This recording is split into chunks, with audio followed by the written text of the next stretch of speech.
जाने वाले कभी नहीं आते, जाने वाले की याद आती है। बिल्कुल जी, जाने वाले कभी नहीं आते, जाने वाले की याद आती है। और इस जो स्टार्टिंग म्यूज़िक है इसका क्रेडिट मैं अपने बहुत ही मोहतरम पेशकार जनाब अख्तरज़मान साहब को देती हूँ और दुआ करती हूँ कि अल्लाह ताला उनके दर्जात बुलंद करे। इसका सारा क्रेडिट उनको जाता है, लेकिन क्योंकि जिस तरह के आप जानते हैं लेजेंडरी गुलकारा जनाब लता मंगेशकर जी अब इस दुनिया में नहीं रही। उनका एक बहुत ही खूबसूरत सा गीत जिसका शुरुआत होती है कि नाम गुम जाएगा चेहरा ये बदल जाएगा, नाम गुम जाएगा चेहरा ये बदल जाएगा, मेरी आवाज़ ही है पहचान गर याद रहे। और लता मंगेशकर जी भारतीय गुलकारा भी थीं, अदाकारा भी थीं। 92 साल की उम्र थी उनकी और आज इंडिया में उनका इंतकाल हो गया। जनवरी 2022 के अवाइल में ही कोविड से मुतासर होने के बाद उन्हें मुंबई के अस्पताल में दाखिल करवाया गया। वहाँ कई हफ्ते तक इंतहाई निगहदाश्त में रहीं और उस दौरान तबीयत कभी बहाल हुई, कभी फिर जो है ख़राब होती गई और फिर आखिरकार आज इतवार की सुबह उन्होंने हॉस्पिटल में ही अपनी आखिरी सांसें ली। लता मंगेशकर जी 28 सितंबर 1929 को हिंदुस्तान के शहर इंदौर में पैदा हुई थी।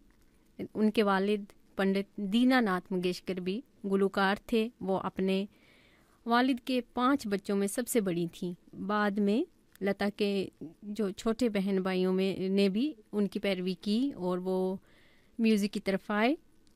उन्होंने भी मौसीकी में कदम रखा।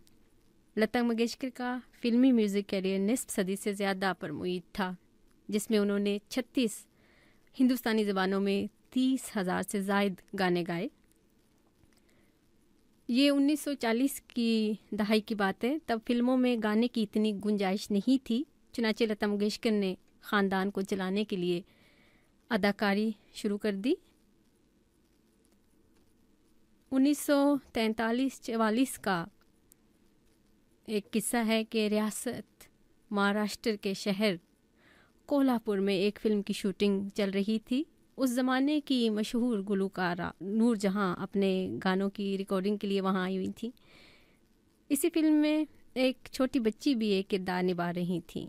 फिल्म के हिदायतकार ने उस बच्ची का तारुफ नूरजहां से करवाते हुए कहा कि ये लता है और ये भी गाती है। नूरजहां तपाक से बोली, अच्छा सुनाओ कुछ गाकर।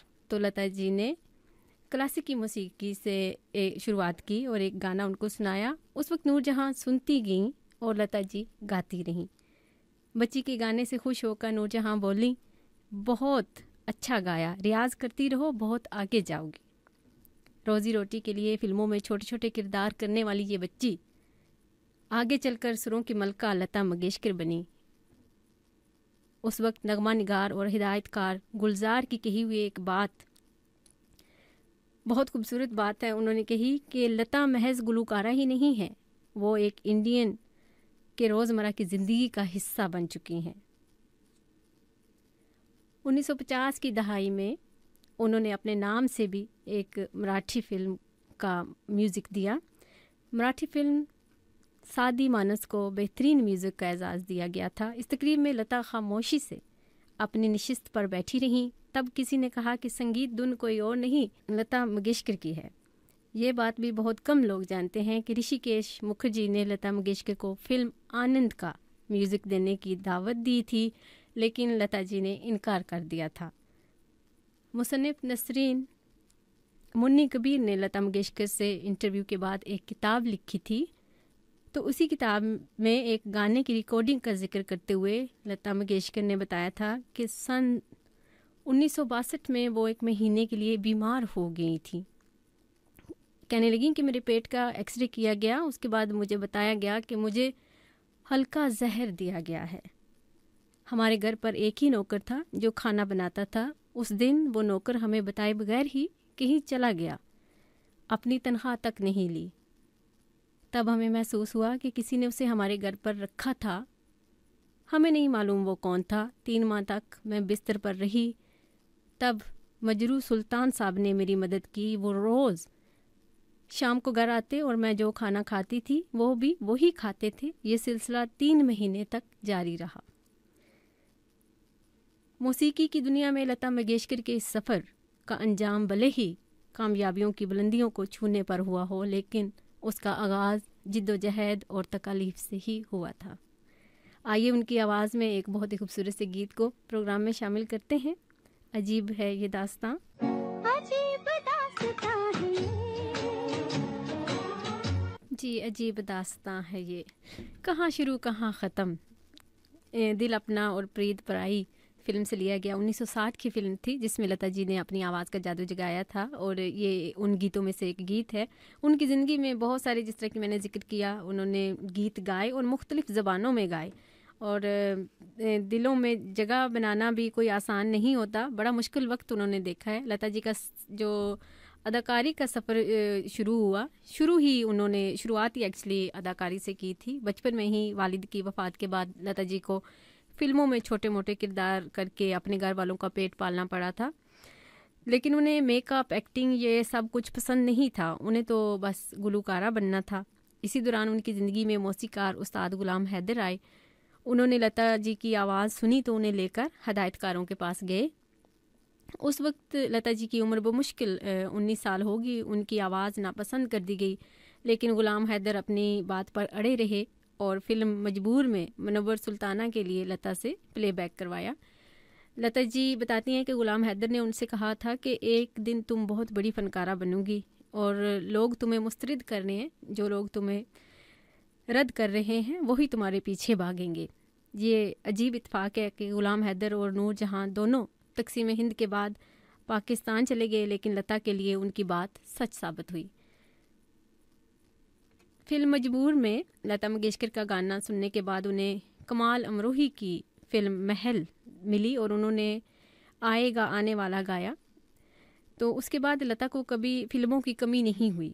इब्तदाई दिनों का एक मज़ेदार किस्सा लता जी ने कुछ साल पहले यूँ सुनाया कि 40 की दहाई में जब मैंने फ़िल्मों में गाना शुरू ही किया था, तब मैं अपने घर से लोकल ट्रेन से मिलौर जाया करती थी और वहाँ से उतरकर स्टूडियो पैदल जाती थी। रास्ते में किशोर कुमार भी मिलते थे, लेकिन मैं उन्हें और वो मुझे पहचानते नहीं थे। किशोर कुमार मेरी जानिब देखते थे तो कभी हंसते और कभी अपने हाथ में पकड़ी हुई छड़ी घुमाते। मुझे उनकी हरकतें अजीब लगा करती थी। मैं उस वक्त खेमचंद प्रकाश की फ़िल्म का गाना गा रही थी। एक दिन वो भी मेरे पीछे पीछे स्टूडियो पहुंच गए। मैंने खेमचंद जी से शिकायत कर दी कि ये लड़का मेरा पीछा करता रहता है और मुझे देखकर हंसता है। तब उन्होंने कहा, अरे ये तो अपने अशोक कुमार का छोटा भाई किशोर कुमार है। फिर उन्होंने मेरी और किशोर कुमार की मुलाकात करवाई और हमने पहली बार उस फिल्म में साथ गाना गाया। लता जी ने बड़े बड़े मौज़ूआत पर स्टैंड लेने से भी गुरेज नहीं किया, चाहे इसके लिए उन्हें कितनी ही बड़ी शख्सियत से टक्कर क्यों ना लेनी पड़े। मिसाल के तौर पर रॉयल्टी के हवाले से वो अपने दौर के सबसे बड़े गुलकार मोहम्मद रफ़ी, राज कपूर और HMV कंपनी तक टकरा गई थी। दरअसल 60 की दहाई में लता जी ने अपनी फ़िल्मों में गाने के लिए रॉयल्टी लेना शुरू कर दिया था, लेकिन वो चाहती थी कि तमाम गुलकारों को रॉयल्टी दी जानी चाहिए। लता ने तलत महमूद और मुकेश के साथ मिलकर एक तंजीम बनाई और रिकॉर्डिंग कंपनी HMV और प्रोड्यूसरों से मुतालबा किया कि गुलकारों को गाने के लिए रॉयल्टी मिलनी चाहिए, लेकिन उनके मुतालबे को तस्लीम नहीं किया गया। ऐसे में उन्होंने HMV के लिए रिकॉर्डिंग ही करना बंद कर दिया। तो मोहम्मद रफ़ी रॉयल्टी के ख़िलाफ़ थे। बात सुलझाने के लिए मिले तो बात और बिगड़ गई। लता जी ने एक इंटरव्यू में बताया कि रफ़ी साहब गुस्सा हो गए और मेरी जानिब देखते हुए बोले कि मुझे क्या समझा रहे हो, ये जो महारानी बैठी हैं इन्हीं से बात करो। तो मैं भी गुस्से से बोली कि आपने सही समझा, मैं महारानी ही हूँ। उन्होंने कहा कि मैं तुम्हारे साथ गाना ही नहीं गाऊंगा। मोहम्मद रफ़ी साहब ने जवाब दिया लता जी को कि मैं तुम्हारे साथ गाना ही नहीं गाऊंगा। तो आपने जवाब दिया कि आप ये तकलीफ़ ना करें, मैं ही आपके साथ नहीं गाऊंगी। तकरीबन 3-4 साल तक ये झगड़ा चलता रहा। इस मसले पर लता जी राज कपूर से भी भिड़ गईं और उनके साथ काम करने से भी इनकार कर दिया। 70 की दहाई में राज कपूर अपनी पसंदीदा गुलकारा के पास वापस पहुंचे और फिल्म बाबी के गाने उनसे रिकॉर्ड करवाए।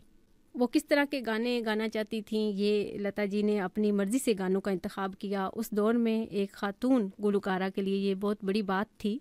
लता ने अपने कैरियर में बहुत से अवार्ड हासिल किए और दिलचस्प बात है कि सन 1985 तक फिल्म फेयर में बेहतरीन गुलकारी के लिए कोई अवार्ड ही नहीं था जिसमें ख़ातून को या किसी बंदे को मखसूस तरीके से उनकी तारीफ़ व तौसीफ़ की जाए, उनको अवार्ड से नवाजा जाए।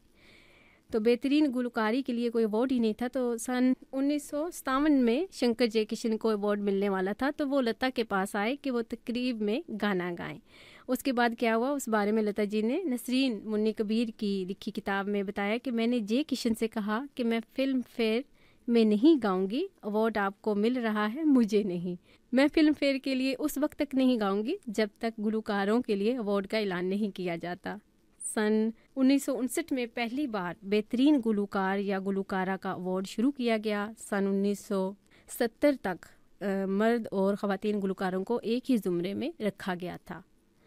तो ये लता जी की एक खूबी समझ लीजिए या खामी, लेकिन उन्होंने स्टैंड उठाया और ये होना चाहिए, किसी न किसी को कदम उठाना चाहिए। और जब तक आप खुद अपने आप को नहीं मनवाते, लोग आपको नहीं मानते, इस बात से तो हम सभी इत्तेफाक करते ही हैं। तो लता मंगेशकर के गानों की खूबियों पर अगर बात की जाए तो वो हर बात को, हर जज्बात को अपने ऊपर तारी करके गीत गाती थी। वो चाहे शौक चलचल गीत हो, चाहे उदासी भरा कोई गीत हो, चाहे रोमांस भरा हो, जिस तरह का भी हो, वो उस गीत को अपनी आवाज़ में ढाल लेती थी और गाने वाला उस गीत को सुनते हुए यही समझता था कि ये आवाज़ इनकी है लेकिन मेरे दिल की तर्जुमानी कर रही है। तो ये थी लता जी के गीतों के हवाले से, उनकी ज़िंदगी के हवाले से कुछ बातचीत। अभी हम इस सिलसिले को जारी रखेंगे। हम आपको सुनवाएंगे एक बहुत ही खूबसूरत सा उनका गाया हुआ गीत आएगा आने वाला। लता जी की आवाज़ में आप सुन रहे हैं ये वाला गीत। और यहाँ सनराइज़ रेडियो से आज लता जी को हम ट्रिब्यूट पेश कर रहे हैं।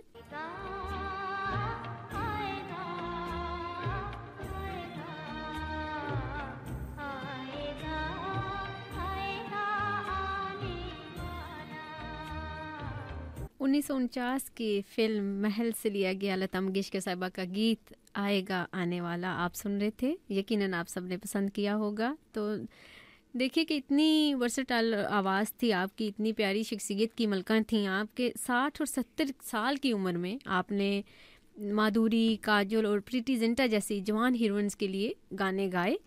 लता जी के बारे में लोग मुख्तलिफ राय रखते हैं और जिस तरह के कहते हैं कि मशहूर मुसव्विर M.F. हुसैन की इस बारे में अपनी राय है कि कई फिल्में बनाने वाले जो मुसव्विर F.M. हुसैन है, उन्होंने कहा, एक इंटरव्यू में बात करते हुए कहा कि लता जी मशहूर गुलकारा ज़रूर हैं लेकिन अजीम नहीं। इस बारे में काफ़ी तनाज़ा भी रहा कि लता का दबदबा इतना ज़्यादा था कि दूसरी कई गुलकाराओं को उभरने का मौका ही नहीं मिला, लेकिन लता हमेशा इससे इनकार करती रहीं। इसमें कोई शक नहीं कि लता के दीवाने सिर्फ इंडिया में ही नहीं बल्कि सरहद पार दूसरे ममालिक में भी हैं और पूरी दुनिया में उनको जाना जाता है। लेकिन हर इंसान अपनी राय रख सकता है, उसको पूरा हक है, वो किस तरह किसी के बारे में सोचता है, किस तरह बात करता है। लता जी की निजी ज़िंदगी के बारे में अगर बात की जाए तो नसरीन मुन्नी की किताब जो लता मंगेशकर इन हर वॉइस में उनकी शादी के बारे में भी सवाल किया गया। तो इस सिलसिले में लता जी का कहना था कि मेरे वालिद ने मेरी जन्मपत्री पढ़ी थी और कहा था कि मैं तसव्वुर से भी ज़्यादा मशहूर हो जाऊंगी, पूरे कुंबे का ख्याल रखूंगी और शादी नहीं करूंगी। यही ज़िंदगी है, ज़िंदगी, मौत और शादी पर किसी का कोई ज़ोर नहीं होता। अगर मैंने शादी की होती तो मेरी ज़िंदगी कुछ और होती।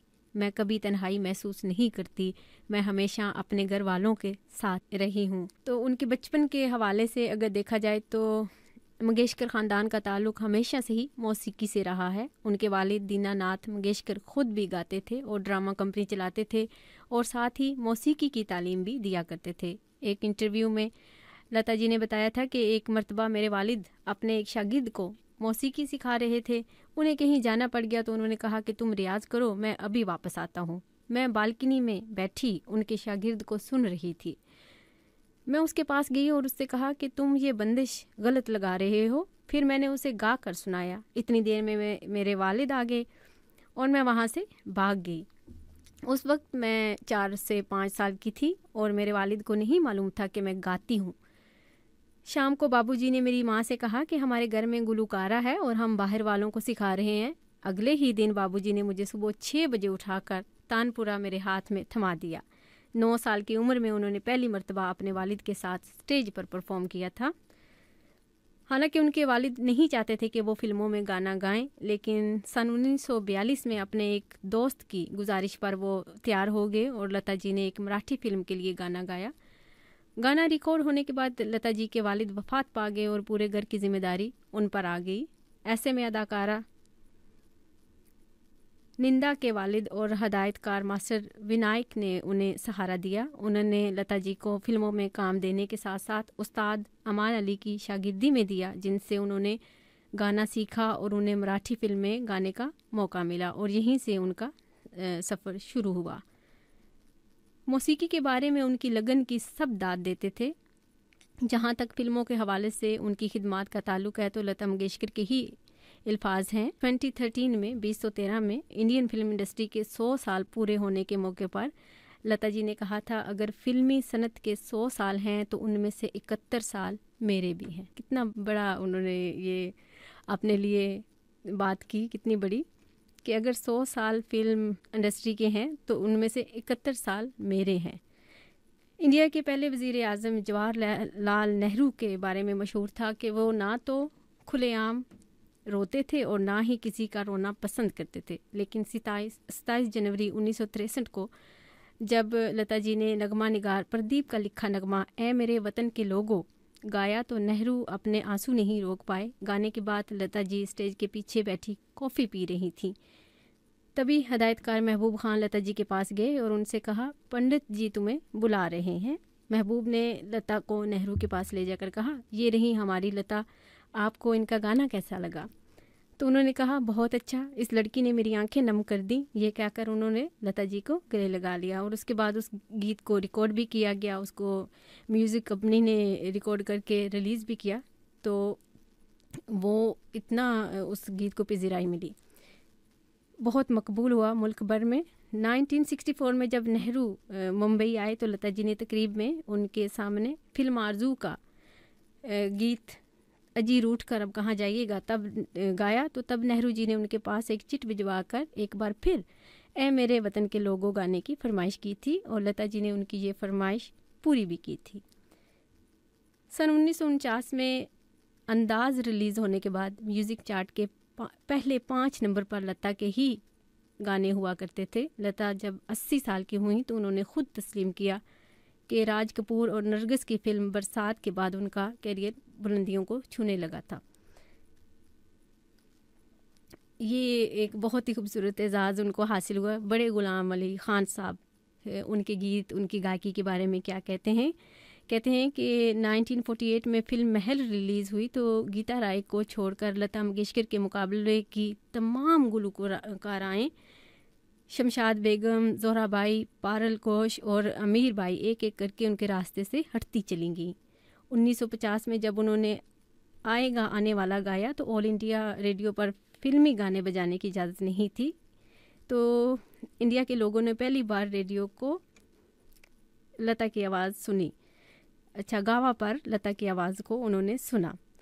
तो ये जो गावा इस वक्त पुर्तगाल के कब्ज़े में था। 1961 में जाकर गावा पुर्तगाल के कब्ज़े से आज़ाद हुआ था। मशहूर क्लासिकी गुलकार पंडित जसराज एक दिलचस्प किस्सा सुनाते हैं कि एक बार मैं बड़े गुलाम अली खान साहब से मिलने अमृतसर गया था। तो हम बातें ही कर रहे थे कि लता जी का गीत बज उठा, ये ज़िंदगी उसी की है जो किसी का हो गया, प्यार ही में खो गया, सुनाई दिया। तो खान साहब बात करते करते एकदम से खामोश हो गए और जब गाना ख़त्म हुआ तो बोले, कम वक्त कभी बेसुरी ही नहीं होती। उनके इस जुमले में एक वालिद के जैसा प्यार भी था और एक फ़नकार का रश्क भी।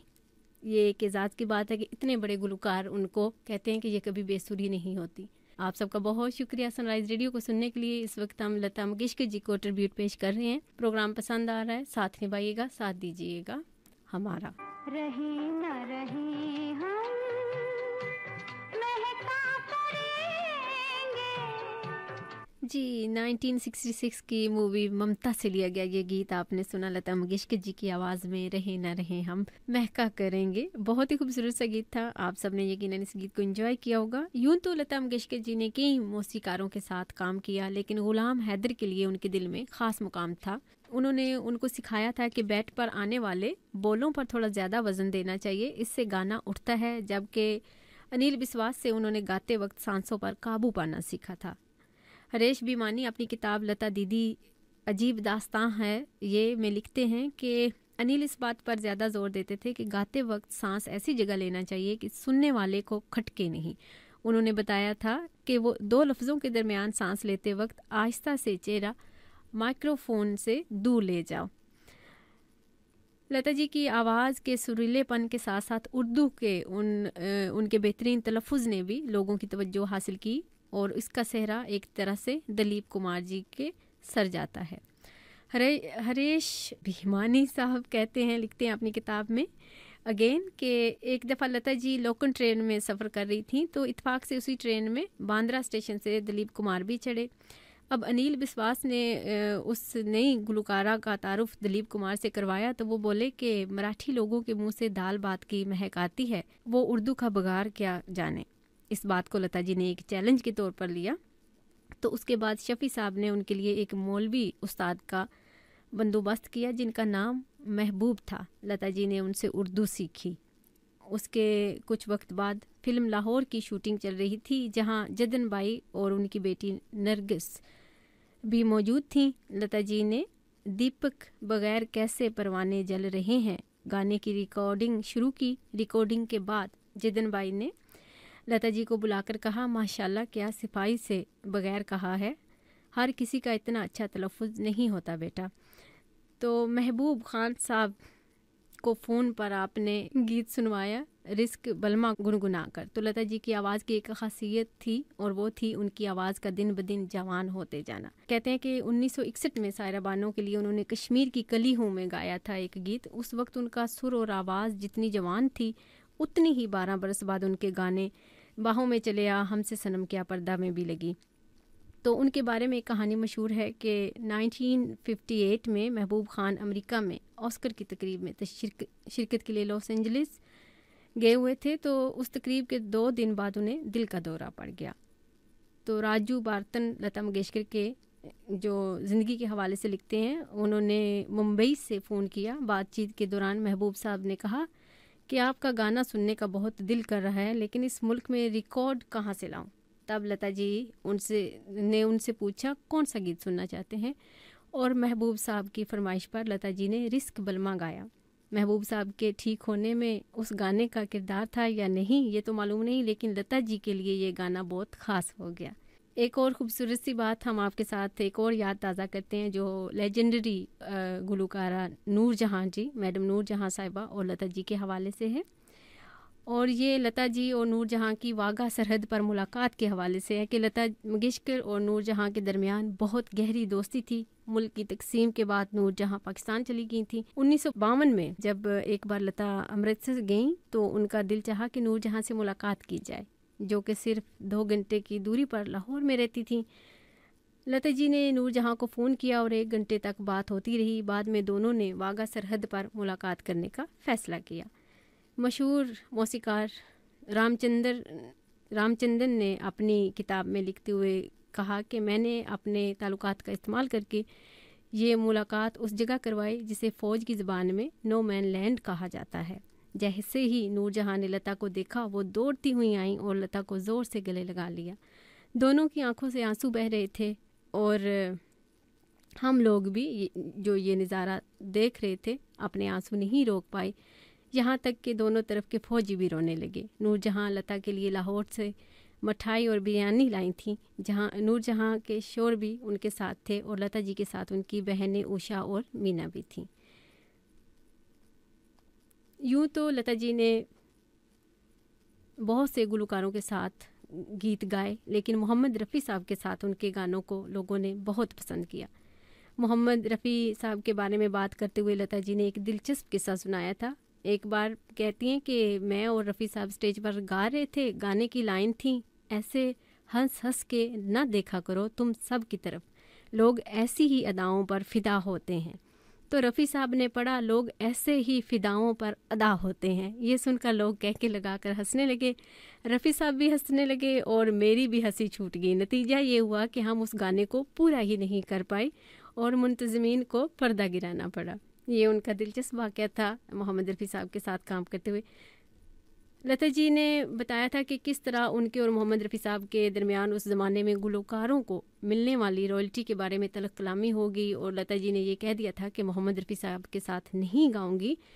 और फिर मौसीकार सचिन देव बर्मन ने दोनों की सुलह करवाई थी। सचिन देव बर्मन भी लता जी को बहुत पसंद करते थे। वो जब भी उनके गाने से खुश होते तो उनकी कमर थपथपाते हुए और उन्हें पान पेश करते थे। पान जो है, सचिन पान के बहुत शौकीन थे और उनके साथ उनका पानदान भी रहता था, लेकिन वो किसी को भी अपना पान नहीं देते थे। और अगर वो किसी को पान दें तो समझ लिया जाता कि वो उस इंसान से बहुत खुश हैं। लेकिन एक बार सचिन देव बर्मन और लता जी की लड़ाई होगी। हुआ यूं कि फिल्म मिस इंडिया में लता जी ने एक गाना गाया। बर्मन साहब ने कहा कि वो चाहते हैं कि लता ये गाना सॉफ्ट मूड में गाएं। लता जी ने कहा कि अभी वो मसरूफ़ हैं, कुछ दिन बाद गा देंगी। कुछ दिन बाद बर्मन जी ने किसी को रिकॉर्डिंग की तारीख के लिए लता जी के पास भेजा। उस शख्स ने वापस आकर SD बर्मन से ये कह दिया कि लता जी ने गाने से इनकार कर दिया है, जबकि लता जी ने कहा था कि वो बाद में गाएंगी क्योंकि अभी मसरूफ़ हैं। बर्मन नाराज़ हो गए और उन्होंने कहा कि अब वो लता जी के साथ कभी काम नहीं करेंगे। कई साल बाद दोनों की गलतफहमी दूर हुई और फिर लता जी ने फिल्म बंदनी के लिए गीत गाया। तो अब चलते हैं उनकी पसंद और नापसंद के बारे में भी थोड़ी सी बात करते हैं। अभी आपको खेलों में क्रिकेट बहुत शौक़ रखती थी, आप शौक़ से देखती थी। उन्होंने पहली बार 1946 में मुंबई के स्टेडियम में इंडिया और ऑस्ट्रेलिया के दरमियान मैच देखा था, और इसके अलावा इंग्लैंड में भी मैच देखते हुए उनको देखा गया स्टेडियम में। गाड़ियों का बहुत शौक़ रखती थी, तरह तरह की गाड़ियाँ जो हैं उनको अपने इस्तेमाल में लाना उनको बहुत पसंद था। और कहते हैं कि हीरों का बहुत शौक़ रखती थी। ज्वेलरी में उनको जो बनाव सिंगार में हीरे ज़्यादा पसंद थे बनिस्बत सोने के। सोने की वो सिर्फ पाजेब ही पहनती थी। लता जी को जासूसी रसाले पढ़ने का बहुत शौक़ था। उनके पास शर्लॉक होम्स की किताबों का ज़ख़ीरा था। मिठाइयों में आप जलेबी पसंद करती थीं, और इसके अलावा इंदौर के दही बड़े और गुलाब जामुन और गोलगप्पे भी बहुत पसंद करती थीं।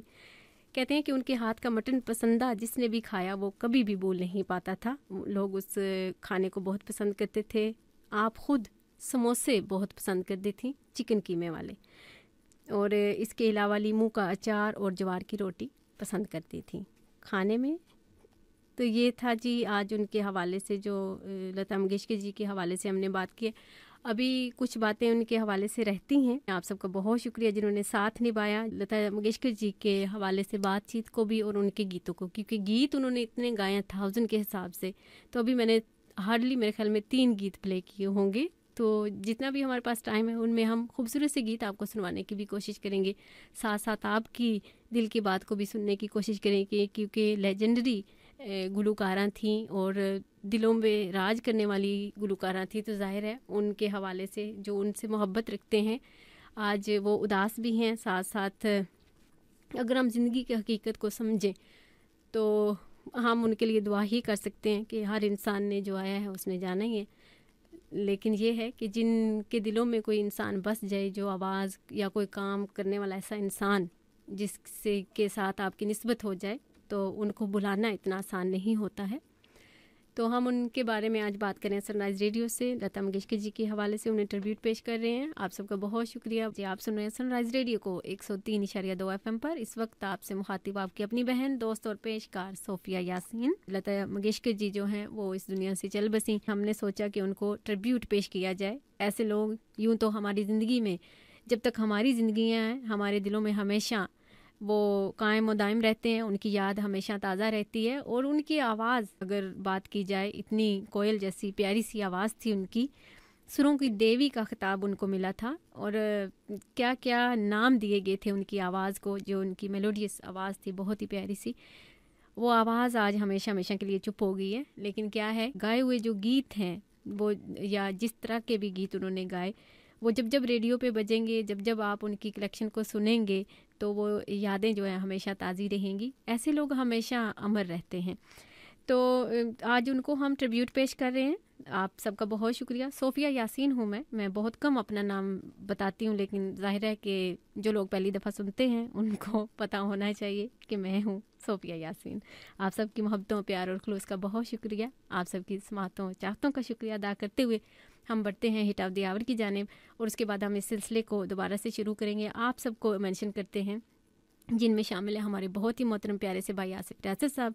आप शामिल हुए, आपका बहुत शुक्रिया प्रोग्राम को पसंद करने के लिए। और आपने कहा कि जी ये क्या चक्कर है, आज ये संडे नहीं है। बिल्कुल संडे है, और आज हम जिस तरह के मैंने जिक्र किया कि हैं बस यहाँ पर 5 बजे तक। आपका बहुत शुक्रिया। इसके अलावा आपने भी अफसोस का इजहार किया लता जी की के इंतकाल पर। आपने कहा कि वो वाकई बहुत अच्छी गुलकारा थीं, और तो उनके गीत जो हैं हमेशा अमर रहेंगे। बहुत शुक्रिया शाह जी, आपका बहुत शुक्रिया। आप भी लता जी की ट्रिब्यूट को पसंद कर रहे हैं, और आपने कहा कि मैं कोई और रेडियो स्टेशन सुन रहा था, अचानक से इधर लगाया, तो मैंने कहा यहाँ कौन आ गया है जो बात कर रहा है लता जी की।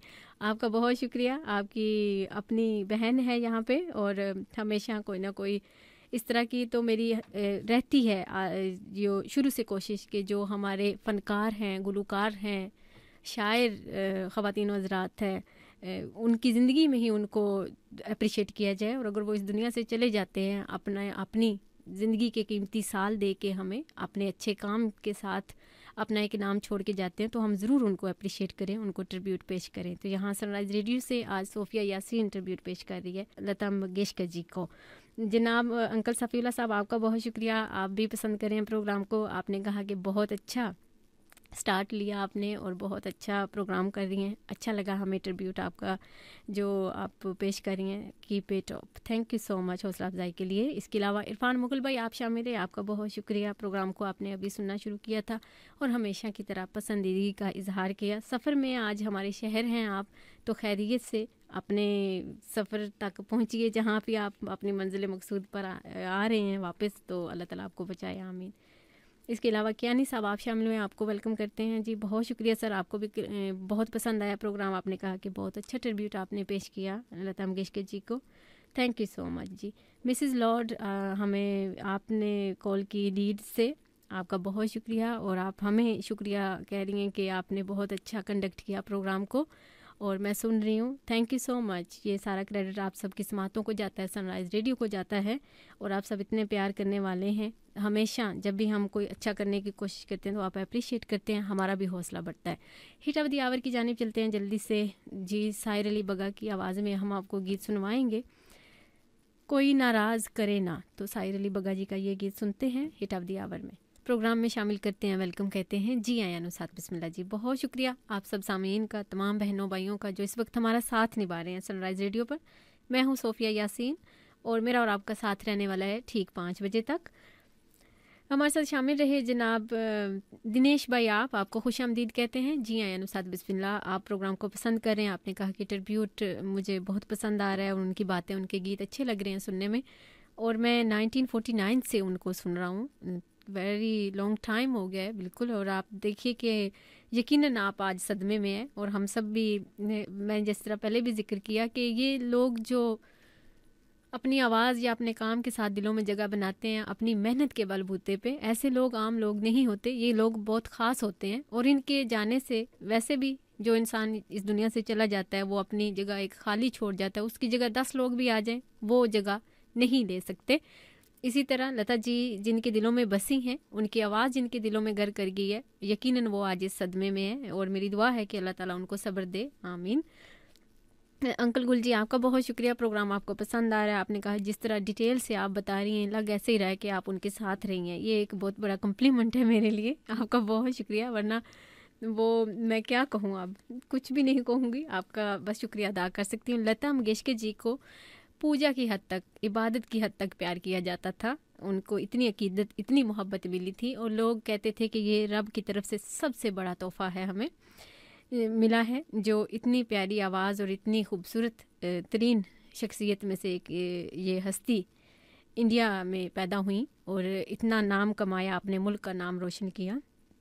1989 में लता जी को इंडियन फिल्म इंडस्ट्री का सबसे बड़ा एजाज़ दादा साहब फाल्के अवार्ड और सबसे बड़ा एजाज़ भारत रत्न 2001 में दिया गया। लता जी को सबसे बड़ा खिराज तहसीन मजरू सुल्तानपुरी ने अपनी नज़म में पेश किया था, जिसका उन्वान था लता मंगेशकर। तो उन्होंने कहा कि जहाँ रंग न खुशबू है कोई, जहाँ रंग न खुशबू है कोई, तेरे होंठों से महक जाते हैं अफ़कार मेरे, मेरे लफ्ज़ों को जो छू जाती है आवाज़ तेरी, सरहदें तोड़ कर उड़ जाते हैं इशार मेरे। तो गुलजार साहब, संपूर्ण सिंह गुलजार जी कहते हैं कि लता जी की आवाज़ हमारे अहद का सकाफ़ती अजूबा और मज़हर है। ये हमारी रोज़मर्रा ज़िंदगी का हिस्सा है। कोई दिन ऐसा नहीं गुज़रता कि हम कम अज़ कम एक बार उनकी आवाज़ को ना सुनते हों। जावेद अख्तर साहब ने कहा कि इस कुराए अर्ज़ पर सिर्फ एक सूरज, एक चांद और एक लता है। नरगिस जी ने कहा कि मुझे उन जज्बाती गीतों को गाते हुए जो लता मंगेशकर की आवाज़ में होते हैं, आँखों में ग्लिसरीन डालने की ज़रूरत नहीं पड़ती। एक ज़माना लता जी का मद्दाह था और वो उस्ताद सलामत अली ख़ान साहब की दीवानी थी। उस्ताद सलामत को अपने अहद का तानसीन माना गया ये, और वो उनसे मोहब्बत कर बैठी। लता मंगेशकर जी ने उस्ताद सलामत अली ख़ान साहब से टूट कर मोहब्बत की और उन्हें शादी की भी पेशकश की थी, लेकिन हर लाजवाल मोहब्बत की तरह उसका अंजाम भी नाकामी था।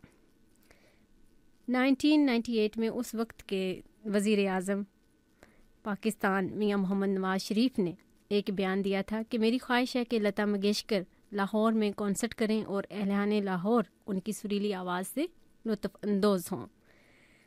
तो उसके जवाब में लता मंगेशकर जी ने पाकिस्तानी मीडिया से कहा था कि मेरा दिल चाहता है कि मैं उड़कर लाहौर चली जाऊं। अपने इस इंटरव्यू में ही लता जी ने इंकिशाफ किया था कि उस्ताद सलामत अली ख़ान ने वादा किया था कि वो मुझे लाहौर ले जाएंगे, लेकिन उन्होंने अपना वादा पूरा नहीं किया। तो एक सहाफ़ी ने उनसे पूछा, यानी कि उस्ताद सलामत ख़ान से पूछा कि आपने लता मंगेशकर जी का इंटरव्यू पढ़ा जिसमें उन्होंने कहा है कि उस्ताद सलामत उन्हें लाहौर लेकर नहीं गए और उन्होंने अपना वादा पूरा नहीं किया। तो उस्ताद सलामत ने कहा कि लता जी ने बड़ी अच्छी बात की है कि वो उड़कर लाहौर पहुंच जाएं। हमारा भी दिल चाहता है कि हम उड़कर मुंबई पहुंच जाएं, कलकत्ता पहुंचें और शाम 84 भी पहुंचें, अपने आबाई घर देखें और उस आंगन को दोबारा देखें जहां पैदा हुए थे, खेले कूदे। लेकिन दोनों मुल्कों के बॉर्डर पर हर वक्त जंगी माहौल बना रहता है। ज़मीनी रास्ते बंद होते हैं और हवाई रास्ते भी बंद हो जाते हैं, कभी कभार खुलते हैं, ज़्यादा अरसा बंद ही रहते हैं, या बंद रहें तो हम वहाँ जाएं ही ना बंद रहें तो हम वहाँ जाएं ही ना। ऐसी कोई उन्होंने बात की। उन्होंने कहा कि कभी कभार चले जाते हैं तो दोस्तियाँ हो जाती हैं, रिश्ते बन जाते हैं, फिर रास्ते बंद होते हैं तो बड़ी तकलीफ़ होती है। उस्ताद सलामत अली ने लता मंगेशकर जी से शादी से इनकार क्यों किया था, इस सवाल के जवाब में उस्ताद सलामत अली ने अपनी ज़िंदगी में कहा था कि लता बाई कोई आम फ़नकारा नहीं है, उन्हें हिंदू समाज में एक देवी माना जाता है। हिंदुस्तान समेत पूरी दुनिया में लता मंगेशकर को अवतार समझते हैं लोग, इसलिए लता जी से मेरी शादी होना आसान मामला नहीं था। उस वक्त मुझे यूँ लगा कि अगर मैंने लता जी से शादी कर ली तो कम अज़ कम ये हो सकता है कि मुझे और लता जी को ख़त्म कर दिया जाए, और ज़्यादा से ज़्यादा ये भी मुमकिन था कि पाकिस्तान और इंडिया में जंग हो जाती। ऐसा मुमकिन था क्योंकि दोनों के माबैन मसाइल भी हैं और ये लड़ने के बहाने भी ढूंढते रहते हैं। तो इस कहानी का इख्तिताम हुआ जहाँ यहाँ पर लता मंगेशकर जी पर वसअतुल्लाह ख़ान का एक कॉलम बात से बात, आपने इसको उन्वान दिया अजीब दास्तां है। ये कहते हैं कि 6 फरवरी 2022 लता मंगेशकर कहने को क्या बचा, मगर दोनों जिस जनाब दिलीप कुमार, क्योंकि 7 जुलाई 2021 को उनका इंतकाल हुआ था और 6 फरवरी 2022 को लता मंगेशकर, कहते हैं कि दोनों जिस शोबे से वाबस्ता थे वही शोबा इस असूल पर जिंदा है कि दी शो मस्ट गो ऑन। मुझे 60 बरस में ये तो पता ना चल सका कि लता सरस्वती देवी का अवतार थीं कि बुलबुले मशरिक के भगवान की आवाज़ के भारत रत्न की के जनूबी एशिया की उम्मे कलसूम के नूर जहाँ की 2 तरफ़ा पुरस्तार के क्या कुछ क्या कुछ क्या कुछ। बस इतना जानता हूँ कि जब पूरा जुमला भी अदा नहीं कर पाता था तब लता मंगेशकर सुबह 7 बजे रेडियो की लहरों पर सवार होकर मेरे घर की रेडियोग्राम में उतरती थीं और 7:30 बजे रुखसत हो जाती थीं। मैं स्कूल की तरफ और मेरे वालिद दुकान की तरफ चल पड़ते। जब कोई पूछता है कि तुम्हें लता का कौन सा गीत सबसे ज़्यादा भाता है तो लाजवाब हो जाता हूँ। ये तो ऐसा ही है कि कोई आपसे पूछे कि आपको आईने का कोई कोना पसंद है या दरमियान वाला हिस्सा। इस दुनिया में मजहबी, सियासी, समाजी, इक्तिसादी, तबकाती तकसीम का ख़ात्मा नामुमकिन है। हाँ, मगर मौसीकी वो चमत्कार है जिसके सामने सब काले गोरे, अमीर गरीब, ना खानदा एक ही सफ़ में ढेर हैं। कैसे मुमकिन है कि इस जनूबी एशिया का कोई कोना और कोई ज़ीरू लता की आवाज़ से बच गया हो? ऐसा दावा या झूठा कर सकता है या फिर कोई बहरा। कभी तो किसी वैगन या बस में सफ़र किया होगा, कभी तो किसी शादी में शिरकत की होगी, कभी तो कार में रेडियो सुना होगा, कभी तो कोई फिल्म देखी होगी, कभी तो वीराने में हवा की लहरों पर आते किसी गीत पर ध्यान दिया होगा, कभी तो किसी रीमिक्स से मचाटा हुआ होगा, कभी तो किसी राह चलते की गुनगुनाहट पर गौर किया होगा, कभी तो महबूब के फ़राक में कोई इस्तिहाई दिल में उतरी होगी, कभी तो याद किया होगा कि दादा अब्बा किस गीत पर चलते चलते रुक जाते थे या नानी अम्मा का सरोता छालिया काटते काटते अचानक क्यों थम सा जाता था। इस कभी तो के सफ़र में क्या लता से फ़रार मुमकिन है? और फिर इसका क्या करूं कि जो लोग मौसीकी को शरहन मकरूह समझते हैं वो भी आधी से ज़्यादा नातों, मनकबतों और भजनों के तर्ज पर गौर किए बगैर अनजाने में लता के सहरनाक मद्दार में फंस जाते हैं। गोया लता से बचना मुश्किल ही नहीं, नामुमकिन है। पर हमारी नस्ल अगर इस एतबार से खुशकिस्मत है तो मोहम्मद रफ़ी, मुकेश, किशोर, मन्ना डे, मेहदी हसन, नूर जहाँ, आशा और लता भी तो खुशकिस्मत हैं। वो उस ज़माने में हज़ारों गीत गा गए जब वक्त में ठहराव था, कान पायदार थे, ज़राया बलाग की यकसा रफ्तार बरकरार थी, तवज्जो को यादाश्त के घर में जगह बनाने के लिए वाफिर गुंजाइश की राहत मुयस्सर थी। मिसरे के म्यार, धुन के उतार चढ़ाव और आवाज़ के ज़ीरो बम और साज से निकलते शबो फ्रेज़ पर ध्यान देने के लिए समय की अयाशी मौजूद थी। घड़ी, कपड़ा, जूता, जायका और धुन पायदारी के तस्वुर में किलाबंद थे और मार्केटिंग को इस किले में सेंध लगाने का मौका नहीं मिल पा रहा था। तब तक डिस्पोजेबल कल्चर ने ज़ोक़े जमालियत में जहर नहीं गोला था, उजलत की अफरियत ने फितरी समझ को नहीं निगला था। धीरज और रचाव से लुत्फ़ कशीद करना सस्ता भी था और आसान भी। इस पसे मंज़र में दहाइयों से नस्ल दर नस्ल दिलों पर राज करने वाले यही मोहम्मद रफ़ी, मुकेश, किशोर, मन्ना डे, मेहदी हसन, नूर जहाँ, आशा और वही लता मंगेशकर उसी आवाज़, अंदाज़ और भाव के साथ पिछले 10 बरस में सामने आते थे। तो यकीनन जानिए 16वीं से 17वां गीत बमुश्किल मिल पाता। कोई ना कोई बदतमीज़ डिस्ट्रीब्यूटर या म्यूज़िक इंडस्ट्री का मार्केटर मुंह पर कह मारता कि भाई बहुत गा लिया, पब्लिक डिमांड बदल गई है, या तो स्टाइल चेंज करो या फिर स्टेज और फिक्शंस पकड़ो। मगर घर जाकर वही कमबख्त पब्लिक डिमांडिया कमरा बंद करके हाथ में गिलास पकड़कर यही सुनता है, रिस्क बलमा दिल क्यों लगाया। अजीब दास्तां है ये, कहाँ शुरू कहाँ ख़त्म, ये मंजिलें हैं कौन सी, ना वो समझ सके ना हम। ये था जी ट्रिब्यूट हमारी जानिब से जनाब लता मंगेशकर साहिबा को, जो इस दुनिया से 92 उम्र का अरसा पूरा करते हुए चल बसी। कोरोना वायरस की वजह से उनकी मौत वाक़या हुई। पिछले कुछ अरसे से जनवरी से ही उनकी तबीयत जो है वो नासाज थी। फिर वो उनको बम्बई अस्पताल में मुंतकिल किया गया, दाखिल करवाया गया, जहां उनकी तबीयत बहाल होती रही, संभलती रही, फिर बिगड़ती रही और आखिरकार जहां तक सांसें लिखी हुई थी उनकी 6 फरवरी को 2022 को, आज का दिन इतवार का है, आज के दिन वो इस दुनिया से चल बसें। करोड़ों दिलों की बात अगर की जाए तो झूठ नहीं होगा कि उन्होंने करोड़ों दिलों पर हुक्मरानी की।